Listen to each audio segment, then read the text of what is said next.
So,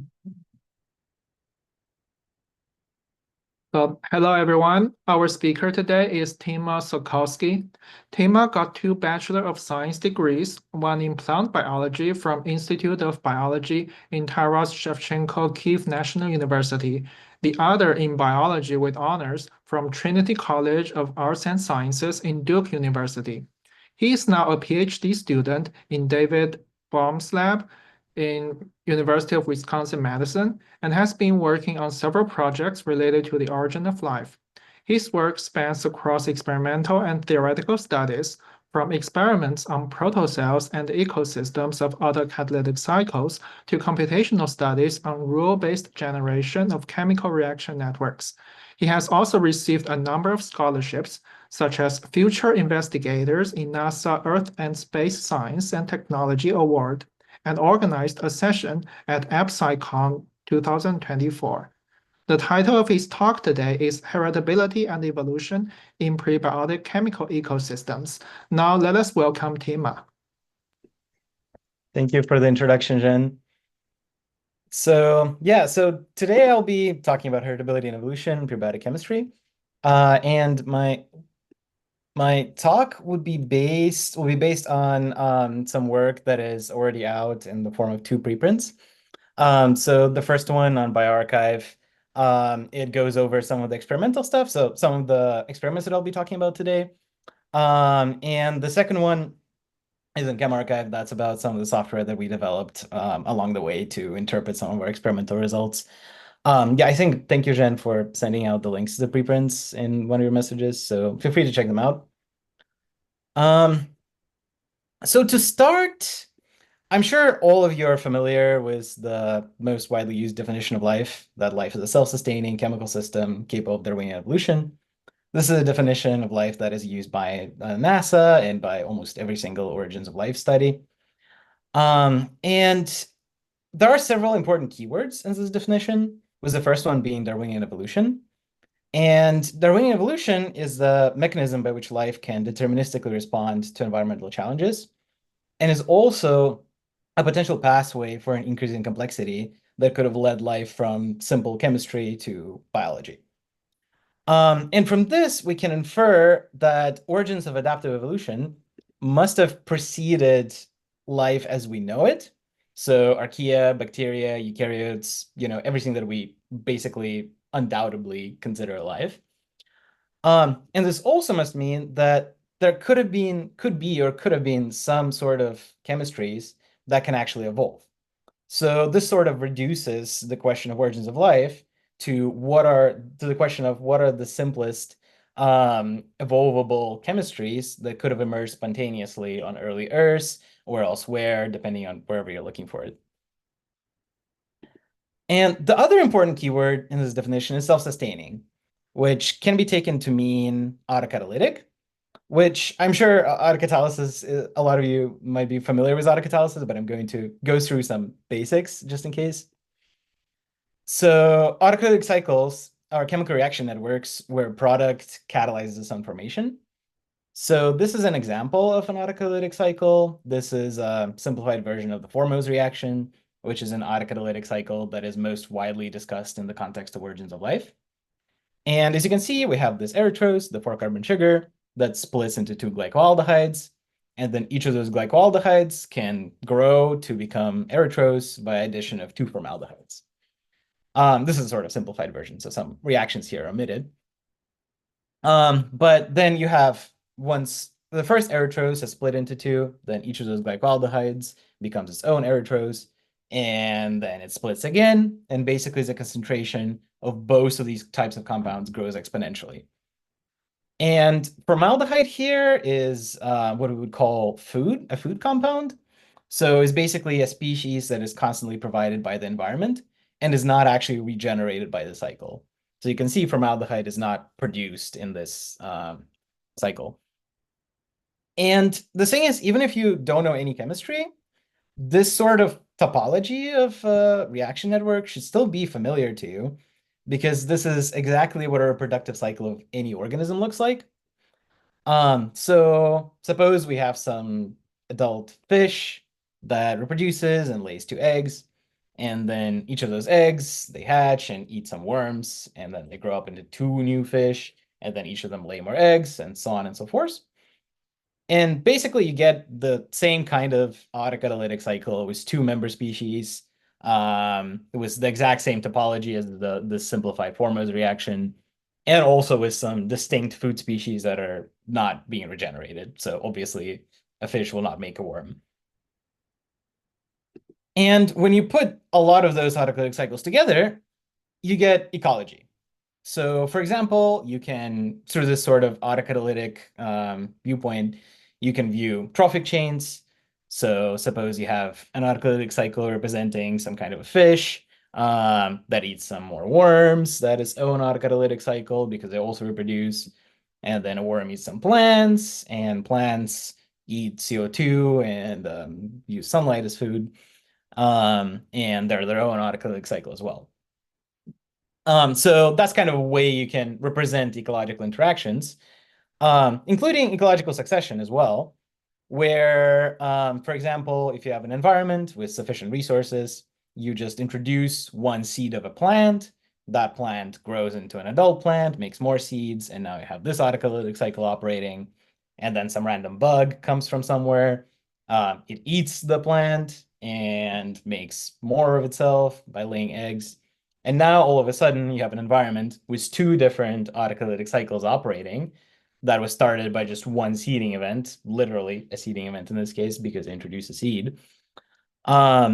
And yeah, and this means that if we translate this into chemistry, then this means that if food is consistently provided, then an autocatalytic cycle can get started by just basically just one molecule, at least in theory. In reality, obviously, there's a lot of stochasticity, but very small amounts of one molecule are sufficient to seed an autocatalytic cycle. So let's go through some hypothetical examples. So here is in actual chemistry to kind of try to connect these ideas to origins of evolution. So here are two autocatalytic cycles that are biologically relevant because they happen in a lot of different groups of organisms. So glyoxylate cycle, it's happening in a lot of eukaryotes and I believe some microbes as well. This is a slightly simplified version with some omitted reactions. And the cycle uses acetate, acetyl-CoA to be specific, as food. So you can see it's not really regenerated in the cycle. And then you have acetate, combined with oxaloacetate, and eventually you make two malates with two different pathways. And in theory, the concentration of each of those compounds grows exponentially. And then another autocatalytic cycle here is the reverse Krebs cycle. So a lot of organisms obviously have the normal Krebs cycle that runs in the oxidative direction. But when it's run in reverse, so in the reductive direction, or reductive TCA cycle also is another term for it, tricarboxylic acid, then it is actually autocatalytic. And you can see we have two different pathways here to produce oxaloacetate with using just CO2 as food. And again, stoichiometries here don't really add up because this is just, I omitted some reactions for simplicity. But now, suppose we're doing an experiment where we have two different vials with food for these two different autocatalytic cycles. So in vial 1, we add some acetate, which is food for the glyoxylate. And we also introduce one molecule of oxaloacetate, which is a member species, which means it's a member that's being regenerated. And in vial 2, we only introduce some CO2 or bicarbonate or whatever other form. And that is the only molecule present in vial 2.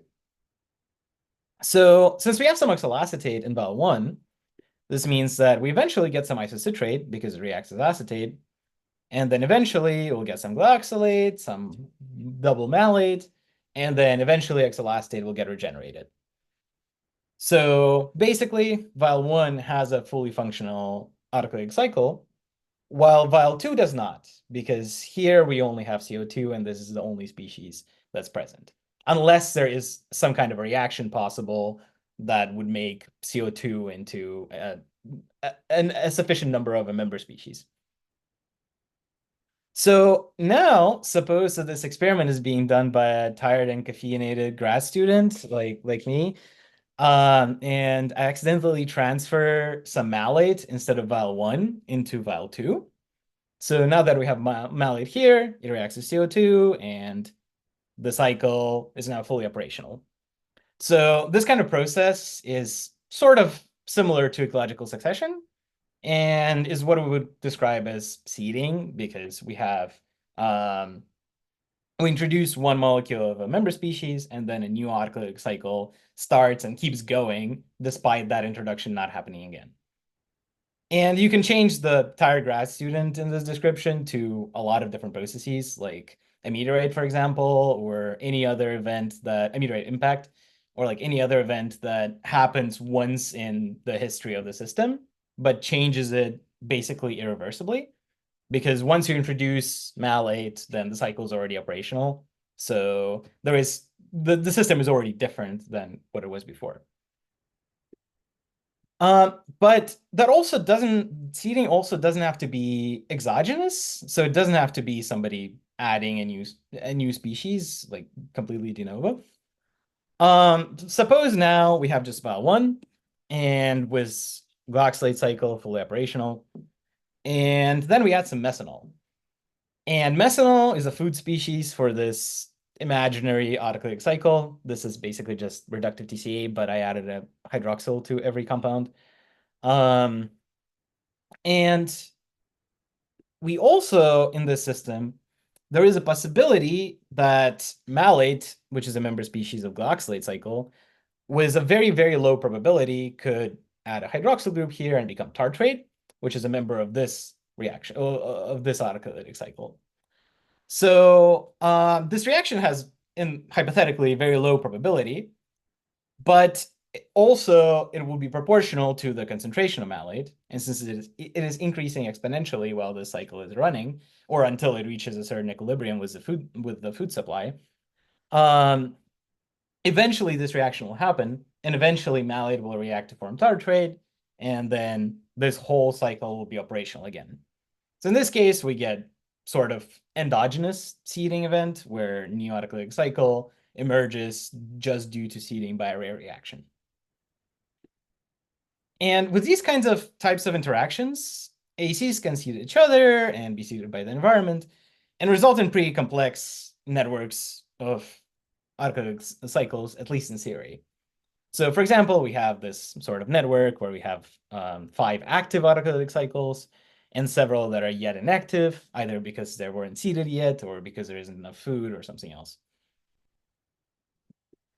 So now if we have a bunch of vials with the same sort of system, the same starting conditions, then we could also imagine that this network can change in different ways over time, just due to various stochastic factors involved in chemical reactions. So for example, in some cases, we might get this motif where these two autoclitic cycles get added to the network. In other cases, we might get only this autoclitic cycle added. In other cases, we might get this one, and so on. So there could be some variation. And comparing like the starting conditions and after some time passed. And this kind of framework is where we can finally talk about something like heritability, which in evolutionary biology is defined pretty concisely as just positive correlation between parents and offspring, between a certain trait. Heritability of a trait is positive correlation between the trait values of parents and offspring. And in our case, the trait would be chemical composition of our system. And parents and offspring basically just represents the system at different time points. So for example, after a round of autocatalytic replication, or multiple. So how can we actually measure that in chemical ecosystems? So first, we need to make one. And to do that, for our experiments, we prepared a very simple chemical mixture with compounds that were undoubtedly around on early Earth. So we have this, what we call food set, with 6 distinct compounds: acetate, formate, methanol, ammonia, bicarbonate, and trimetaphosphate. And we also include some pyrite mineral. And pyrite is iron disulfide, and it's very important in this context because pyrite is known to catalyze lots of different organic reactions, especially those relevant to origins of life, such as carbon fixation and lots of others. And this is important because from just these 6 compounds alone, we're unlikely to get any autocatalysis or any sort of interesting dynamics out of the system. But by adding pyrite, we have the potential to create a combinatorial explosion, so a dramatic increase in chemical diversity within our system that could potentially introduce a lot of new variation. So basically, even though we're adding 6 compounds, it will actually be a lot more once we introduce pyrite.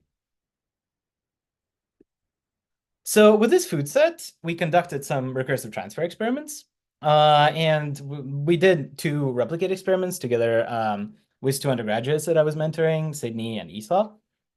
And we basically prepared some fresh food solution, fresh FS of the composition that I outlined. We autoclaved it, and just for sterilization and also to introduce some additional diversity through heating. And then incubated it for 24 hours. And then we took 20% of that incubated solution and added it to 80% of the freshly prepared food solution of the exact same composition as before that just wasn't incubated. So we kind of basically fed it in the same way that people do microbial passaging experiments where they introduce media every once in a while, new media every once in a while.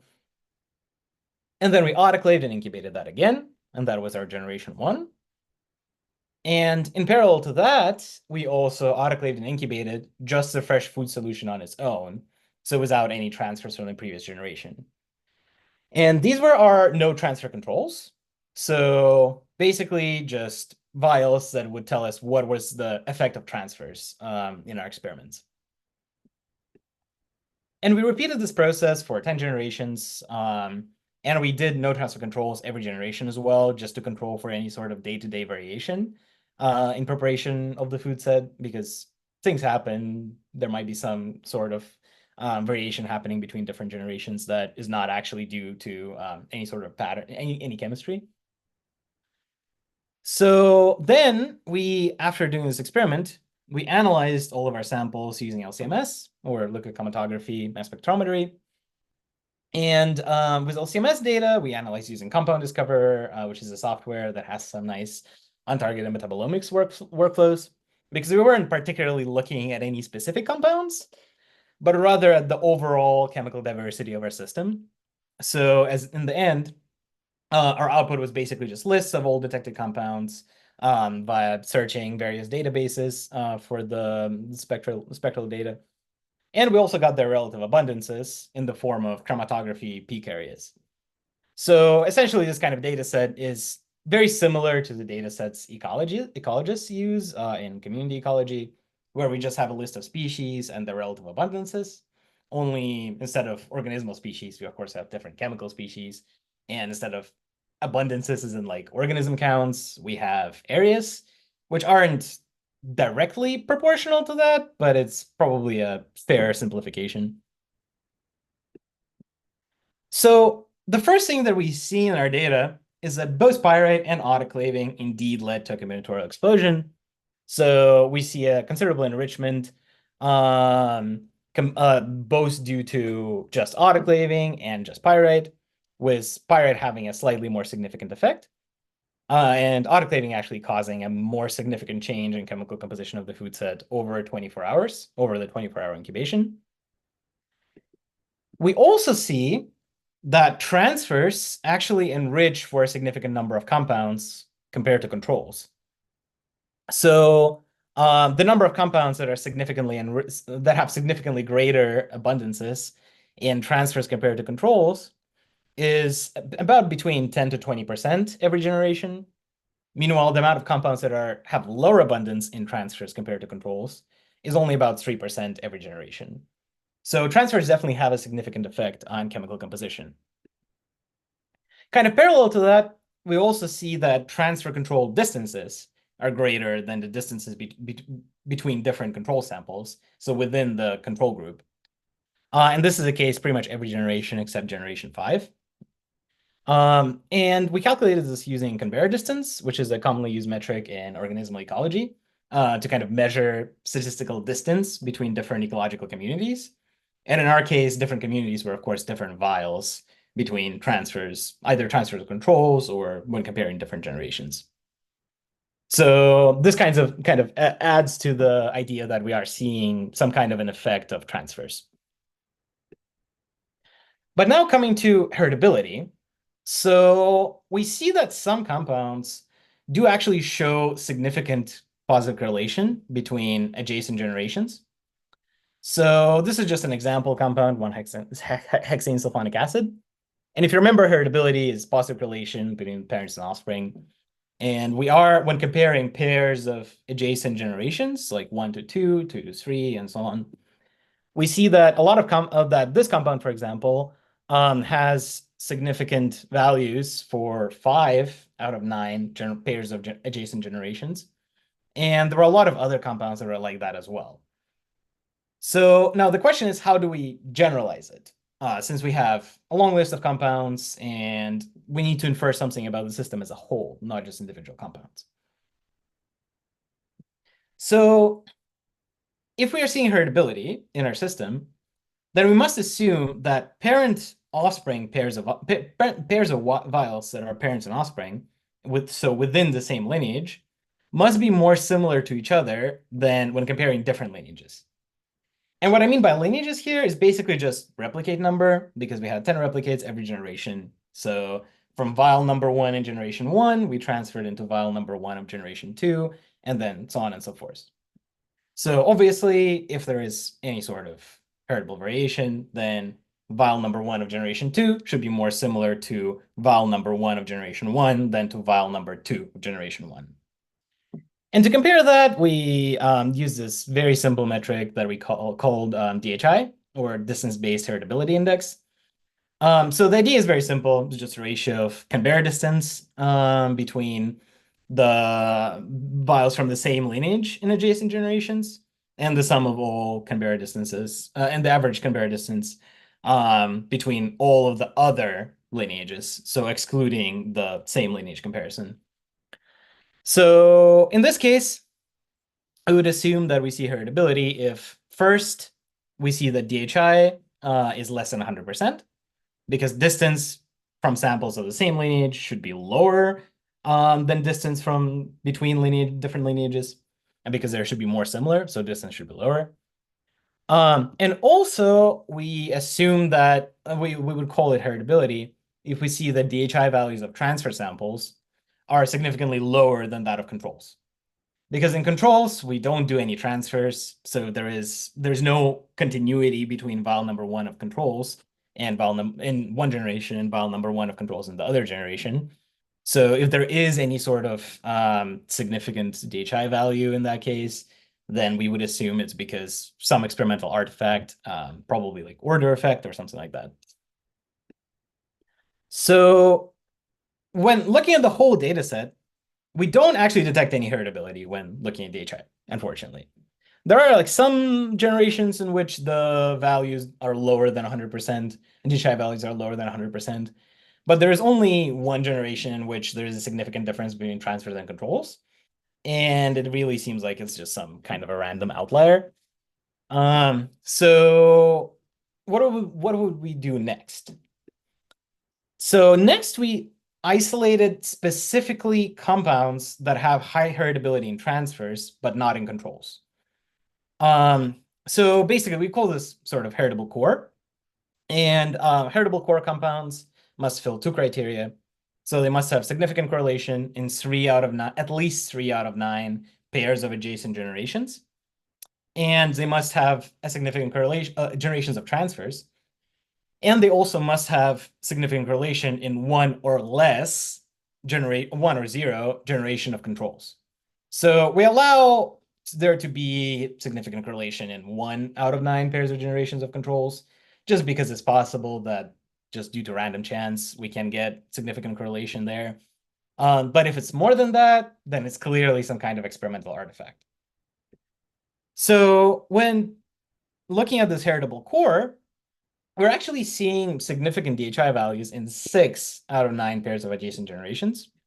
So blue is transfers here, and you can see that we see values that are lower than 100%, and that are also significantly lower than those of controls in these 6 generations, which we would consider a significant result because this considerably reduces parent-offspring difference. But then obviously we also need to do a control for this analysis, which is use only compounds with pseudo heritability in controls.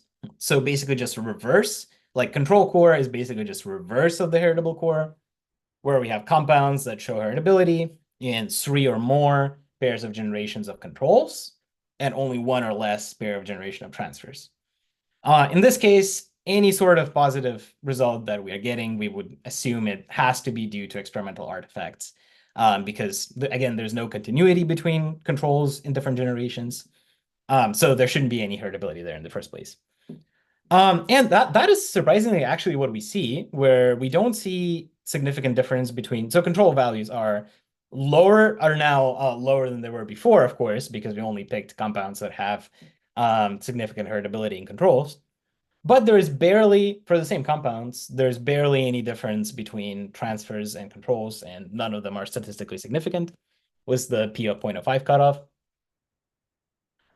So this indicates that the result, our heritable core has a greater likelihood of being a real phenomenon.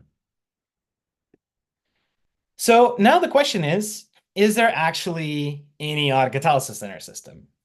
So basically, is it a chemical ecosystem? And to address this, we used a computational approach, which is based on rules-based reaction modeling.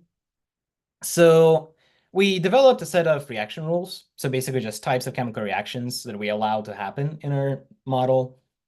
And then using our FS, so the compounds that we add as input, we computationally constructed a reaction network.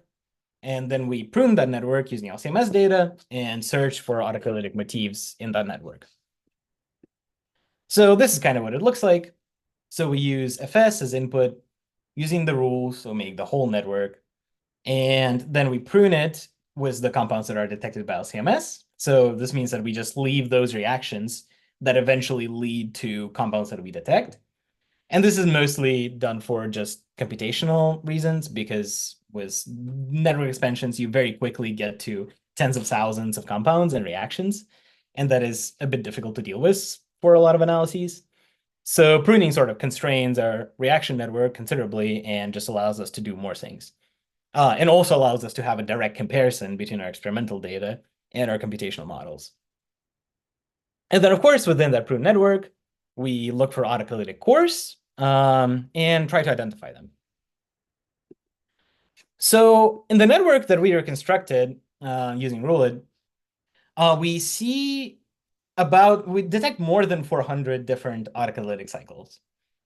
So here's just one example of an autocatalytic cycle that we detect in the pruned network. So this consists of 7 reactions, and only one compound here, unfortunately, is detected with LCMS, which is glycoldehyde. But there are quite a lot of other compounds that are similar, and in theory, if this AC is actually operational in our system, then these might be some byproducts that are possible. But what is really interesting about this autocatalytic cycle is that it actually only uses methanol and CO2 as food. And these are the two things that we provide in our food set. So we have bicarbonate in our food set, not CO2, of course, but we also have CO2 in the atmosphere. And methanol is present in our food set. So with this kind of analysis, our goal would be to focus on those autocatalytic cycles that use as food molecules that we consistently provide every generation, or at least those molecules that are produced in great enough quantities, but from the food set that we provide, that they can allow operation of an autocatalytic cycle. Because food can very much be a constraining factor. And we actually detect quite a few other autocatalytic cycles, excluding this one, that also fit these criteria as well. So this is just a random example. But in the future, we would also like to test this experimentally, because we don't have any thermodynamic or kinetic constraints on the system. So we don't actually know if this autocatalytic cycle is happening, but at least with this computational framework, we can identify hypotheses that we can later test experimentally. And to do all of this, we actually built a platform that is already available to the public. And by we, I mean me and Bruno, who is a scientist in Spain, in Madrid. And also by we, I mean mostly Bruno, because I just wrote some very simple code and helped with testing. So most of the credit here goes to Bruno. But it is currently available online, and what it allows you to do, what it allows any user to do, is to test different reaction rules. So you can write up your own reaction rules in smarts format and test like different edge cases and to see how they work. Then you can also use those rules and your input compounds to reconstruct a whole reaction network. You can prune the network with your experimental data or any sort of list of compounds that you would like to look for within the network. And then you can also explore the results and do a whole bunch of other things. So the software OoLEN is available as an online server, and also is a package that you can host locally that you can see on GitHub. You can just download on GitHub. And for the links, check out the preprint. This is a preprint. I think Jen also sent the link. And any feedback on how to improve this is definitely very welcome. Feel free to reach out if you have any suggestions or you run into any problems and you would like to use it. Like we're currently working on improving the visualizations a little bit because they're a bit ugly at the moment. And eventually we might also introduce thermodynamics to add additional constraints to network reconstruction, but that's for the future. And also reconstruction of autocatalytic core, identification of autocatalytic cores, so basically minimal autocatalytic subnetworks, was done with the autocatalytic subnetworks program. They can also download on GitHub. And it was actually developed by Proful, who was a postdoc in our lab previously, and also Victor. And you can also find this software in the paper. You can, and also using RuleIt, you can actually convert your reaction network reconstruction into the input format that is suitable for this program as well. So to summarize, we find that recursive transfers of a chemically diverse system may lead to heritability and potentially emergence of autocatalysis. And we also hope that this framework that we developed is very much agnostic to the type of chemistry that you can use with it. So we hope this also leads to other people adapting similar techniques and just seeing how they work with different types of chemistries they're more familiar with. So in the future, we'd like to do more experiments with more replicates, of course, and also try different chemical compositions. Also, now that we have RuleIt operational, we can use these computational tools to assist with experimental design. So for example, to develop specific food set solutions that would promote specific types of chemistries. And we also will eventually do more extensive analyses to elucidate the specific chemistry underlying all of this. And yeah, if you have any feedback, questions, or would like to collaborate on something, definitely feel free to reach out. This is my email. Or I'm also an OoLEN member, so you can find me there.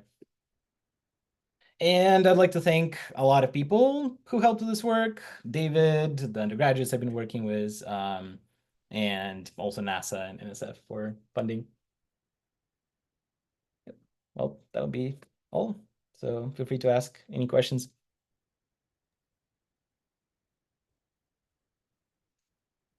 So thank you very much, Tima. Any questions here? Can I ask a question? Thank you for the great talk. It was very fantastic. And so I think there are a lot of chemical system experiments have been done in David Baum lab and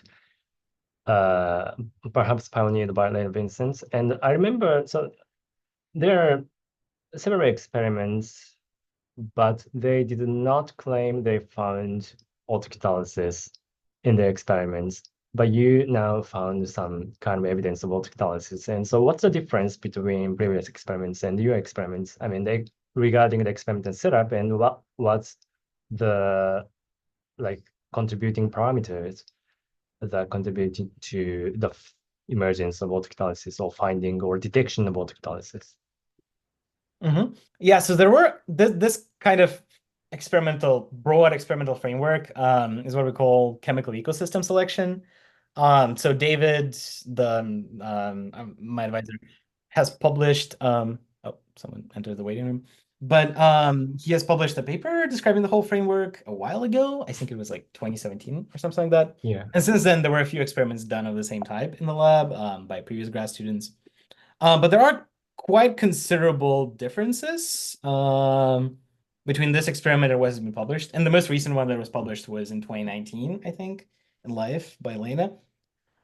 Because, well, first of all, this time we do autoclaving. This introduces additional diversity because we're heating things up to 120 Celsius and also introducing pressure. But also we're using different composition, of course, and like different other experiment. Basically, every experimental variable is different. But also I'm more so claiming that we have a possibility of autocatalysis because we haven't actually tested experimentally whether that autocatalytic cycle that I've shown or any of the other 400 ones are actually present in our system. So this would be sort of the next step. And now that we have this framework, we can actually work with it more efficiently. But yeah, and actually one of the other experiments that we did a while ago, that is of the same kind of structure, also a chemical ecosystem selection experiment that we did for 70 generations. It was 4 years ago now. We didn't end up seeing any divergence between transfers and controls at all, which we see in this experiment. And we're actually, so one of the, a former undergraduate in our lab who's now a lab manager, he's actually writing up a manuscript on this experiment detailing all the different variables that could go wrong. Basically, detailing all the different things to watch when doing these kinds of experiments and using LCMS especially, because there are a lot of kind of hidden ways you can introduce unwanted variation in your experiments. So that could be something too.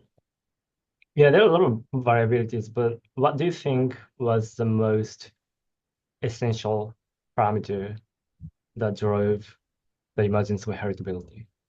Is it autoclaving or is it the composition of the solution, or?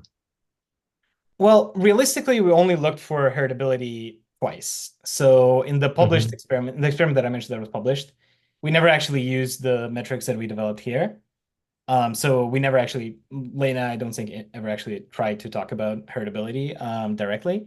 So we can't really compare to the results from that experiment. Plus, we also didn't have, with that experiment, we didn't have LCMS until relatively recently, which kind of allowed us to do a lot more analyses.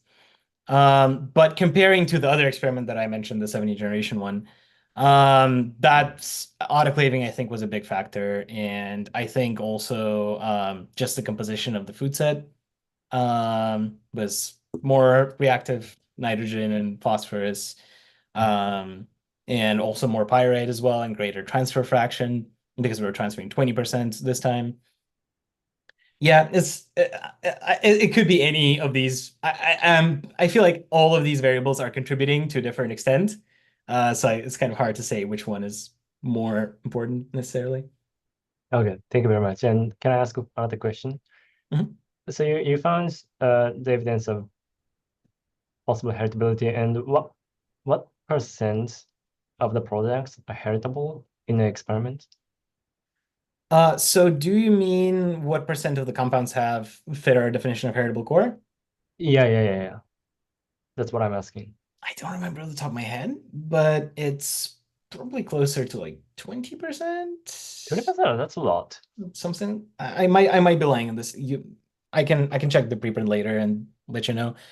But the problem, like the reason we did this is because so when we designed this experiment, we didn't have any sort of framework to work from because you kind of have to. There isn't a lot of literature on this, of course. And it's kind of, if we want to have a combinatorial explosion, then it's going to be pretty much uncontrollable. And because of this, we didn't really, there's basically we couldn't really constrain the noise. And when starting the experiment, we didn't know how much of our compounds would just be, like, suppose there is like some sort of an autocatalytic system within our the entire chemical reaction network in our system that is capable of heritability. And then we detect some kind of this subsystem is giving out a signal, but then the signal just gets obscured by all the other compounds that are in our system that are there because we just didn't know what our system of interest is. So looking for heritable core and trying to constrain it this way is kind of a way to remove that noise, basically, when we're directionally looking for heritability. And there are different ways to do it, of course. You can set stricter criteria than we did. So you can increase the R cutoff or create a number of pairs of generations. You can also add R and the slope, which typically in evolutionary biology, when people talk about heritability, they talk about the slope of regression between parents and offspring. So we just use R here to be a little bit less restrictive. But you can also have significant R values, significant slope values, and that will probably constrain the size of the heritable core considerably as well. Yeah, thank you very much.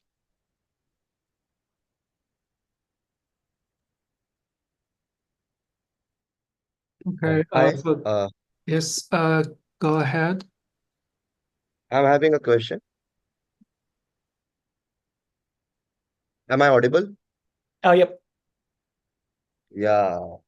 Actually, it's my first meeting and I'm new to the group, this OELN group. And I found your talk very interesting. I'm just having one question or a suggestion. Whether you have tried other minerals other than the pyrite, like olivine and some others? Have you No. tried those? So, sorry, what And did you why say? pyrite? And why have you tried other minerals other than pyrite? Mhm. So we did. And like, yeah, We didn't try in this kind of framework. We didn't try anything other than pyrite. There are some other experiments done by my lab mate that use monomerillinite, so a clay, but that was more peptide based system, which hopefully will also be published soon. So keep an eye out. But the reason we chose pyrite specifically is just because there is a lot of literature um, suggesting that pyrite can catalyze a lot of different biologically relevant reactions, like prebiotically relevant reactions, like the reductive TCA cycle reactions can happen, but some of the reductive TCA cycle reactions can happen abiotically on pyrite. Carbon fixation can happen, and a lot of different types of carbon fixation reactions can happen in pyrite, from what I understand. So it was just the pyrite was chosen mainly for its catalytic activity, but I can definitely see the argument of using other minerals as well. And you suggested, why do you think, why did you suggest olivine? I suggest because magnesium, it is a magnesium iron silicate, and I, these are I think, one of the early minerals when Earth is formed. So I thought, why should not give it a try? And for the olivines also, just uh, just to see whether some other reaction route, it takes from another reaction route or sort of like that. But your work is very interesting. It's very interesting. Thank you. Yeah, I'll definitely look more into olivine. I haven't really thought of anything other than pyrite and clays at this moment. But Okay.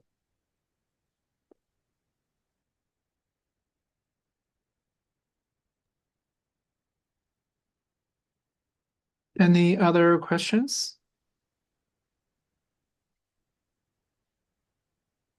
Okay, so Tema, I actually have like one or two questions about some technical details. So, have you stored any samples from these experiments? Like after your experiment, you store them in the fridge or freezer? Or yeah, so we did so first of all, this experiment was done. The first replicate of this experiment was done 2 years ago. Yeah. The second one was a bit more recently, but still like over a year ago. So we might have some samples stored right now, but they're unfortunately completely unavailable. But also freezing, we did do a test of the effect of freezing a while ago, because the thing is, yeah. So we do store after the experiment, after each generation is done, we do store our samples in the freezer. And we do measure them after some period of time after they've been in the freezer at minus 80 degrees Celsius. So we did a test a while ago for like where we left it for a few weeks, I think, in the minus 80, and we didn't really detect any considerable differences on this system. But we never tested anything super long term, and that could be a factor if for doing these experiments for like limiting the time you have to do this experiment. Yeah. But we for the second replication of this experiment, we tried to also do all runs the same amount of time after freezing. So it was the same for basically for all of these samples. We tried to do the same amount of thawing for each sample. So like whatever other analyses we do on the samples, we do them after LCMS, and we'll thaw just once before doing LCMS for each sample. Yeah, because like I feel that these experiments, like the result is statistical and stochastic, which means that you might want to store some really precious and rare samples that perform really well, but it's really hard for you and you need some luck to get that samples. And if that samples can be stored for a long term, then someone else will be able to replicate it.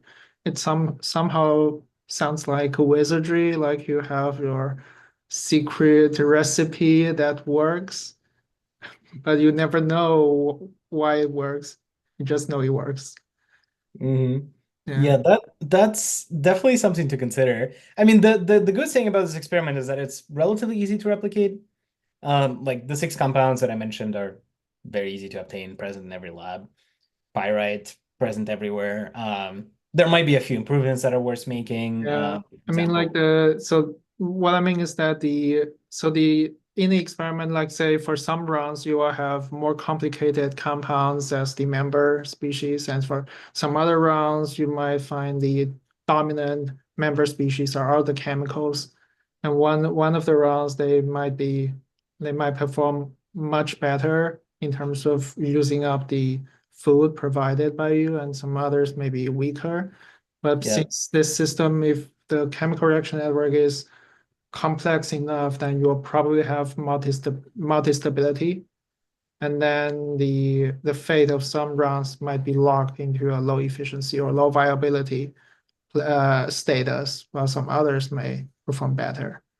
But yeah, I'm completely not sure like whether freezing them will cause any change to the activity of these chemical ecosystems. Yeah. I mean, freezing is unfortunately unavoidable because the alternative is leaving it at the incubation temperature, which is room temperature. Or I guess maybe there could be an argument made for like +4 or something like that. But if you have to store them somehow, because just of the nature of how LCMS works, we can just run stuff Yeah. immediately, every day, especially since we're also other people need to use the instrument and everything. So yeah, there's definitely an interesting idea to consider. We should definitely do more extensive testing on how freezing affects things. Because we did that for the long form experiment, and freezing will be definitely a big part of Ronan's project. Yeah. And could you remind me, like for this specific graph, like each data point represent how many samples or how Oh, many this is 10. times? We did 10 each. Okay. So this is also another way where it could be improved. This was mostly just a time constraint and analysis constraint, because we can only analyze so many samples within a day, or like prepare so many samples within a day. Yeah. So yeah, but it's all 10 replicates, 10 replicate lineages. Yeah. If David has enough money, maybe we can consider buying some robots or automated system to do this. But I've been thinking about this. And we actually have an old robot in the lab that I don't think anybody uses, but I just never had time to figure it out. yeah. Okay. Any Can I ask another question? yes. about technical part. So in your analysis, did you analyze chemical compounds dissolved in supernatant or adsorbed onto the mineral surfaces?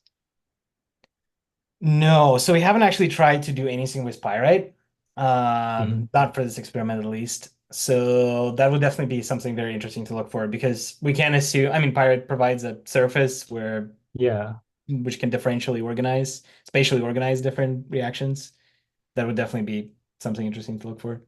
Yeah, I think there could be some heritability in compound adsorbed on pyrite, and I think that was the original concept proposed by David Baum, I The think, slimes. right? Yeah. Yeah. What kind of methods would you suggest? Because I've been looking into the XRD and TOF sims kind of techniques. I'm not sure. I'm working on RNA, and so I don't know much about chemical compounds, but I don't know. I don't know the extent of adsorption of small compounds onto the mineral surfaces. They are strongly adsorbed or not? I'm not sure. Honestly, we've never tried directly extracting from pyrite on this experiment. Yeah. So we're actually doing Sydney, the undergraduate who helped with this experiment, is actually doing a separate experiment where she's just transferring pyrite. And so instead of here, we transfer liquid, basically just a mix of pyrite and liquid fraction. Yeah. In her experiment, she's only transferring pyrite grains to kind of more directly test for any slime-like things. So there we are doing extraction from pyrite and we are looking directly at things that absorb. And but she's using a slightly different solution. And there we do see quite a lot of different things that I don't really remember off the top of my head. But we know for sure that stuff does absorb onto pyrite. Yeah. Thanks. Yes.